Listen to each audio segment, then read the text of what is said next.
Here at Lufkin ISD, we have about 1,700 students between 6th and 12th grade who are currently enrolled in CTE programs. Right now, we offer about 17 different certifications.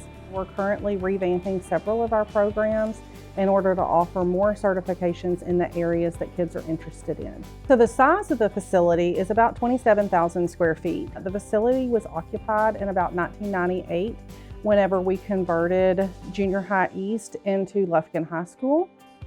I've been here for 20 years. The building was at least 10 years old when I moved in. There have been no major upgrades. All we've done is repair.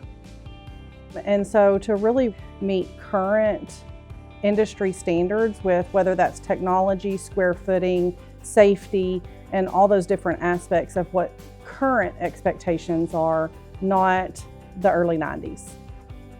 Prop A includes a 21,000 square foot addition and renovation of the current career and technical education facility at Lufkin High School.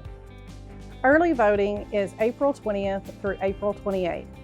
Election Day is Saturday, May 2nd.